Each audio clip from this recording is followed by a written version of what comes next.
Mesdames et messieurs, bonsoir et bienvenue au journal de 19h30 sur les antennes d'Horizon 3 Télévision. Au sommet de cette session d'information, on ouvre ce journal en politique. Coup de tonnerre, Issa Chiroma Bakari aurait claqué la porte du gouvernement.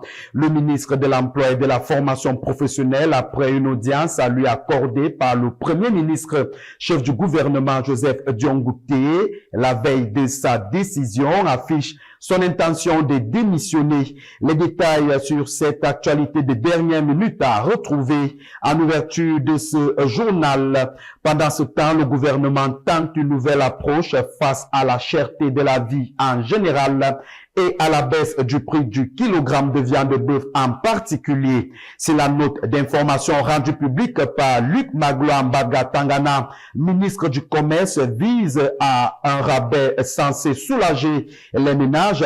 Son application sur le terrain laisse planer des doutes. On fait le point au cours de ce 19h30. Et puis en sport, championnat du monde savate, combat Bulgarie 2025. Le Cameroun poursuit son stage préparatoire à la compétition qui se tiendra à Plovdiv en Bulgarie dans quelques semaines. Écho de la tanière des tireurs camerounais à retrouver au bas de cette session d'information, mesdames et messieurs. C'est tout pour le sommet de votre journal. Le développement juste après cette légère transition.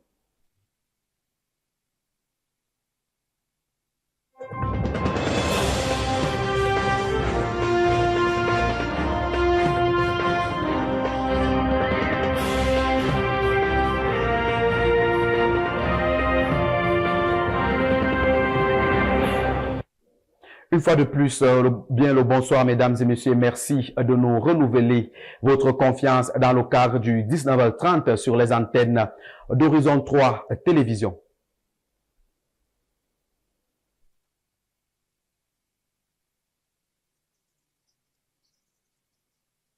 Monsieur Paul Biya. Et comme le soleil, vous savez, le soleil, quand il se lève, il ne se lève pas seulement pour ceux qui adorent Dieu, mais il se lève aussi pour ceux qui contestent même l'existence de Dieu. Le président Biya, c'est aussi comme ça. Une déclaration qu'on ne suivra plus sans doute dans les prochains jours puisque Issa Chiroma Bakari aurait démissionné de son poste de ministre de l'Emploi et de la Formation professionnelle. La nouvelle est tombée ce mardi 24 juin 2025. Une nouvelle page de la politique camerounaise semble s'ouvrir. Dites-vous, Carnel Guépi. Figure emblématique de la scène politique camerounaise, Issa Chiroma Bakari a annoncé son départ imminent du gouvernement à quelques mois d'une présidentielle décisive. Une décision qui pourrait bouleverser l'équilibre des alliances dans le nord du pays. Selon Jeune Afrique, le ministre de l'Emploi et président du Front pour le Salut National du Cameroun, FNSC, Issa Chiroma Bakari, a informé le Premier ministre Joseph Diongouté de sa volonté de quitter l'exécutif.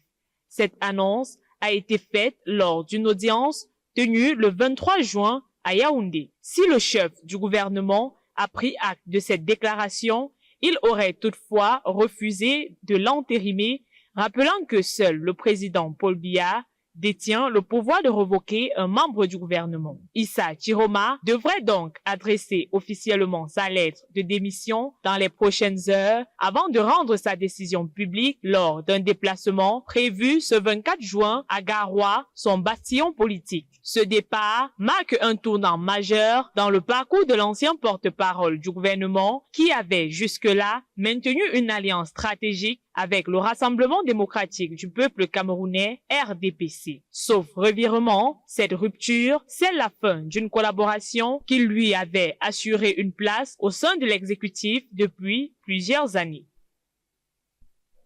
Une nouvelle série qui s'annonce sans doute intéressante avec plusieurs épisodes. Rendons-nous à présent à Olanguina, c'est dans le département de la Mofou et Afamba, où les populations réclament la libération de leur mère incarcérée depuis 2 semaines. Plus de précisions dans cet élément que signe pour nous David Zo.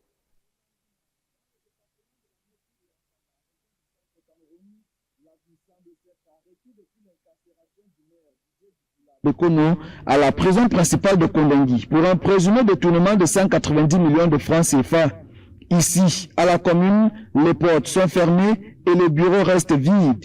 Les populations souhaitent la libération immédiate de leur maire. Il faut qu'on le libère. C'est question de jalousie. Il ne doit rien. C'est question de jalousie. Il faut qu'on libère le maire. On veut notre maire, on veut notre maire. Voilà notre dernier mot. Qu'on veut notre maire, qu'on le fasse sortir. Il ne fait absolument rien ici, que quelqu'un peut même garder une haine en le concernant. Pour les habitants de Languina, l'incarcération de leur maire est purement et simplement un règlement de compte, car selon elle, Didier Bikoula Bekono est un bâtisseur. Ses réalisations sur place d'ailleurs en témoignent. Il travaille beaucoup même. Partout là-bas, il travaille très bien même. 190 millions détournés, soi-disant, alors que les projets qui, comme site, ont été réalisés. Moi, particulièrement, j'ai eu à suivre ces projets et du début jusqu'à la fin. C'est le deuil ici à la commune de Languina depuis 2 semaines. Les populations veulent leur maire et exigent sa libération. D'ailleurs, les habitants de cette localité menacent de voter contre le parti du 24 mars 1985 à l'élection présidentielle d'octobre prochain. Le maire, quant à lui, continue de purger sa peine derrière les barreaux de la prison centrale de Kondengui. Parlons à présent de toute autre chose. Dans cette session d'information, on s'intéresse à cette période de trêve scolaire. Les vacances continuent de battre leur plein dans la ville de Yaoundé. Une période bénéfique pour les tout petits qui sont à la maison. Il faut également rappeler que ce moment représente un véritable casse-tête pour les parents qui travaillent doublement. Le calvaire de ses parents, justement, est présenté dans ce reportage que signe pour nous Brenda Sa.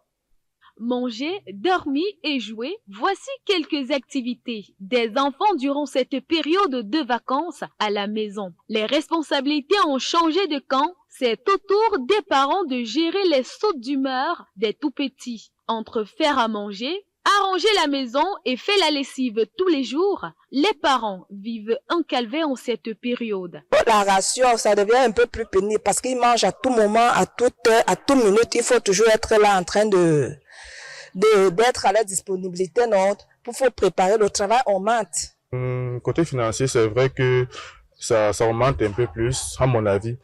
C'est vrai qu'ils ne sont pas là, tu les envoies à l'école, tu les donnes 200, 300 pour la journée à l'école. Une période compliquée pour encadrer ces enfants qui sont parfois très turbulents et paresseux. La turbulence, la têtutesse. Les enfants sont trop têtus durant cette période. Très têtus. Donc juste le conseiller. Il n'est pas prompt à faire les travaux ménagers. Parce que quand on lui demande, quand je lui laisse les tâches à faire, parfois il fait, parfois il ne fait pas. Donc c'est la seule difficulté que je rencontre. Pour d'autres parents, par contre, ils n'ont pas de difficultés pendant cette période de vacances. En fait, c'est assez simple. Il y a déjà, oui, c'est vrai, la charge de travail à la maison n'augmente pas du tout. Il y a les enfants, dont ils vous aident tout le temps, ils peuvent vous aider à faire n'importe quoi que j'ai de travaux. En plus, moi, je pense personnellement que quand ils sont là,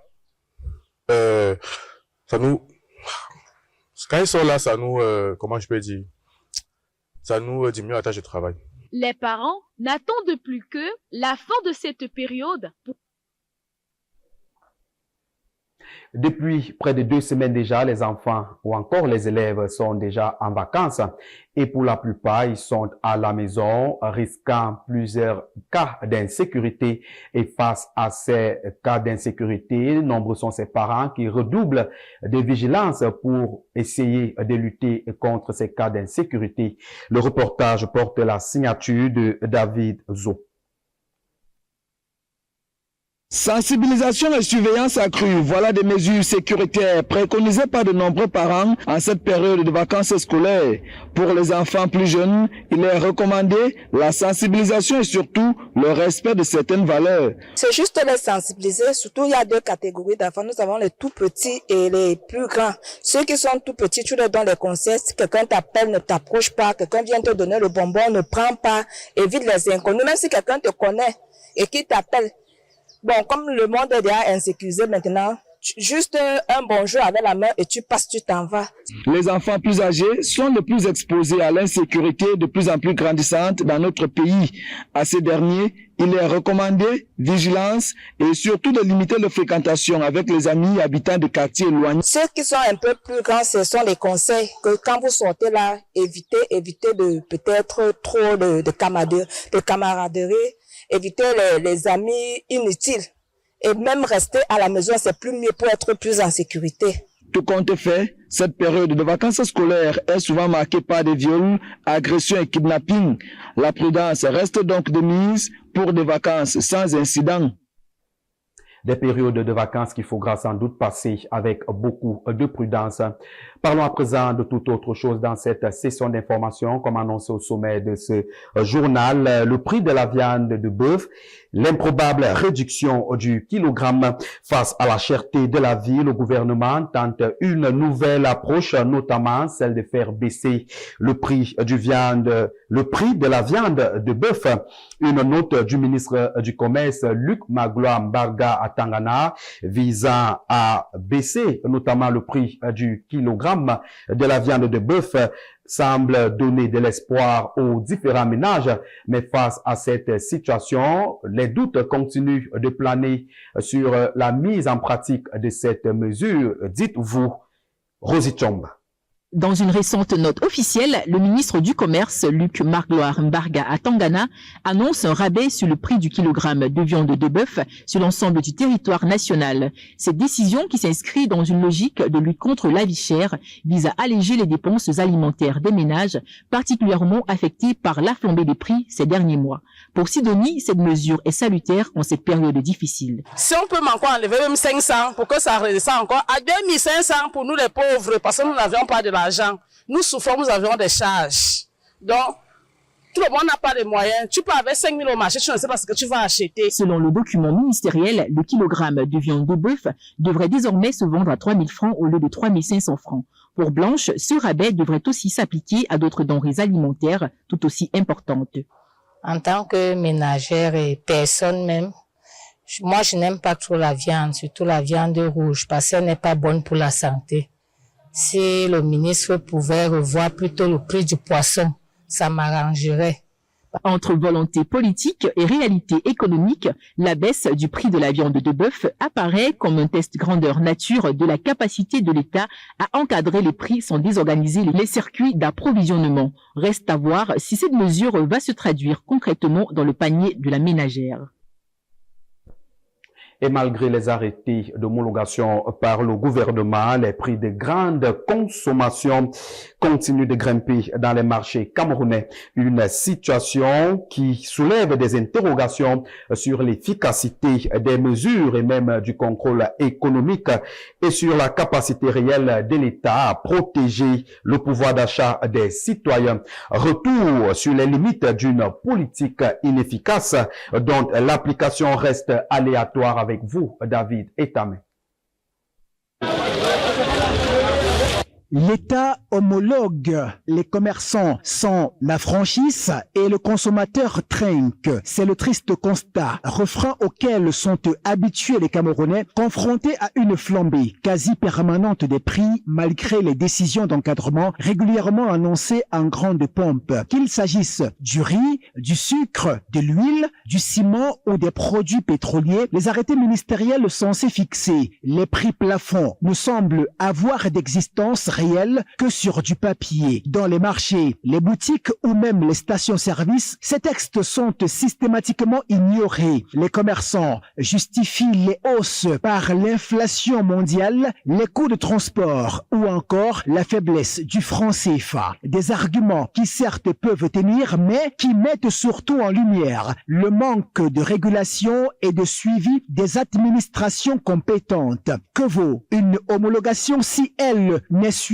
ni appliquée? Où sont les contrôles? Où sont les sanctions? Il y a En réalité, un grand fossé entre les discours officiels et le vécu des populations. Un fossé que ni les descentes ponctuelles des brigades de contrôle, ni les rappels à l'ordre des ministres ne parviennent à combler. Et pendant que les autorités brillent par leur impuissance ou leur complaisance, c'est le citoyen ordinaire qui subit, pris au piège entre des prix en constante augmentation et le pouvoir d'achat en chute libre. Il est peut-être temps d'arrêter de faire semblant. Homologuer, oui, mais avec des mécanismes de régulation efficaces, une répression impartiale et une volonté politique ferme de protéger le panier de la ménagère camerounaise. Autrement dit, l'État doit reprendre le contrôle de sa politique des prix. Sinon, à quoi bon homologuer ce que personne ne respecte à la réalité?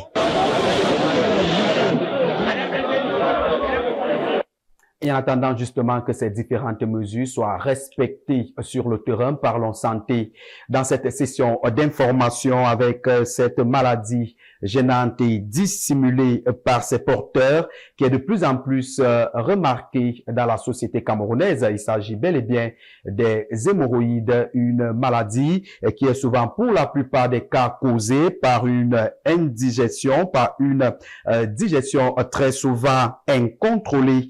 Les hémorroïdes constituent sans doute une véritable maladie assez compliquée dans la société. Je la combats pour plus de détails.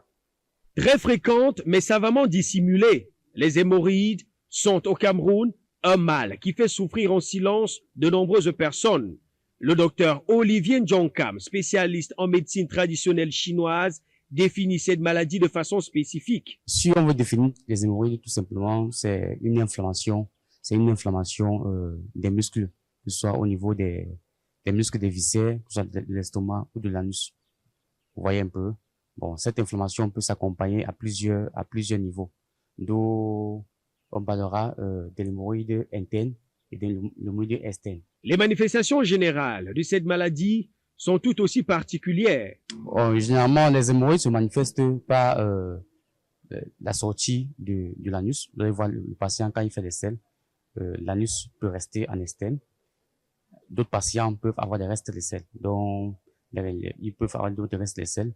D'autres auront du mucus. Ils vont remarquer du mucus sur les selles. Voilà. Il peut aussi avoir l'inflammation de l'anus. Ils vont remarquer que sur l'anus, il y a certains boutons qui sortent, la peau est bizarre aux alentours de l'anus. Donc, c'est les constipations chroniques. Donc, les patients qui ont des difficultés à faire des... Au chapitre des causes, les hémorroïdes proviennent d'une part d'une mauvaise digestion. Il y a les gens qui ont du mal à digérer qui vient du problème alimentaire.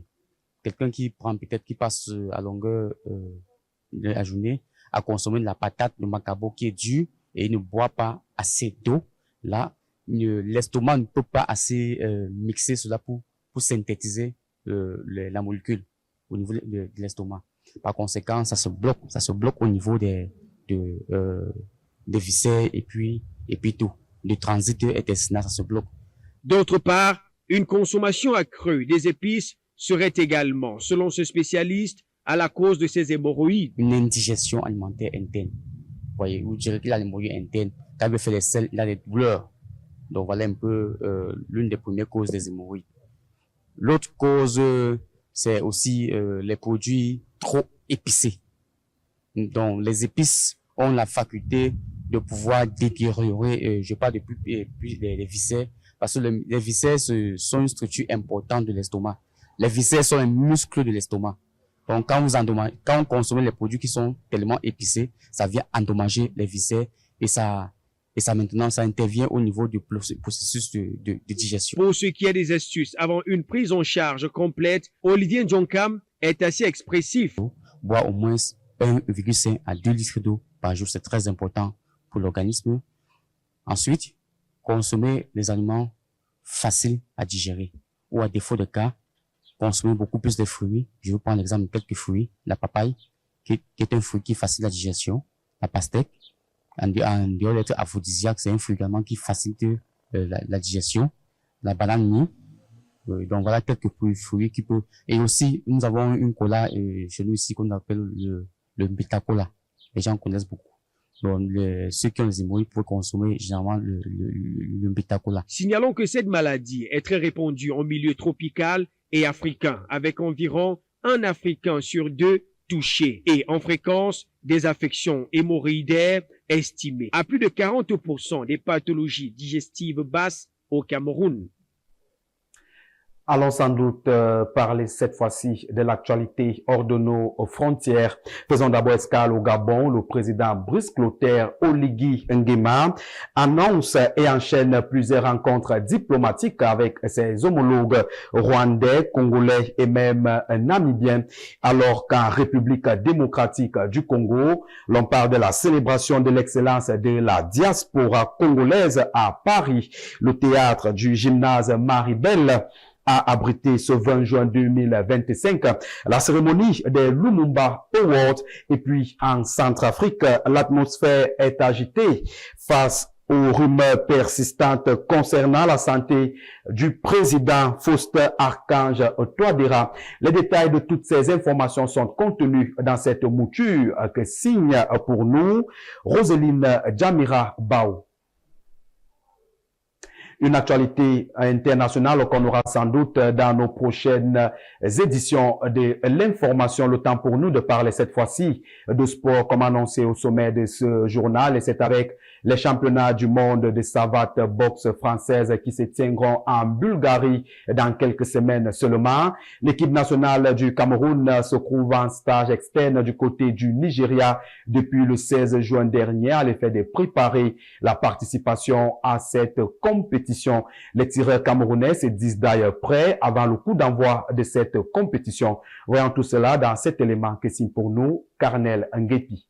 La Fédération camerounaise de savate, camerounaise boxe française, est en stage extérieur depuis quelques jours. La délégation camerounaise de savate se trouve au Nigeria depuis le 16 juin dernier à l'effet de se soumettre au protocole d'examen des visas pour les championnats du monde de savate combat qui débute le 2 juillet prochain à Plovdiv en Bulgarie. Le stage des tireurs camerounais de la diaspora et du Cameroun se passe sous une bonne ambiance et l'objectif est de terminer sur la première marche du podium à l'issue de ces championnats du monde. Et pour y arriver, le Cameroun sera représenté par 4 athlètes, 2 de la diaspora et 2 nationaux. D'ailleurs, dans la tanière des tireurs, l'état d'esprit est au beau fixe et l'on reste gonflé à bloc avant le début de la compétition. Je dis que la préparation se passe très bien, les coachs nous donnent tout ce qu'il faut pour être sur pied le jour J. Et vu le standard du Cameroun au niveau international, il fait que je peux promettre que le Cameroun ira très loin au championnat du monde qui aura lieu en Bulgarie. Déjà, le soir se passe très bien, nous sommes bien entraînés, nous sommes contents par les entraînements, que ce soit en physique, que ce soit technique. Nous sommes confiants que aussi nous pouvons graver nos positions qui aura lieu du 2 juillet au 6 juillet en Bulgarie. En rappel, les championnats du monde de savate combat débutent le 2 juillet 2025 à Plovdiv en Bulgarie. On ne peut que souhaiter bonne chance à l'équipe nationale du Cameroun de savate. Et c'est avec cette information, mesdames et messieurs, que nous mettons un terme à cette session d'information. De votre attention, merci. On se dit à demain avec le même plaisir. D'ici à là, restez en compagnie de Bertrand Bika et ses invités dans le cadre de Horizon Soir.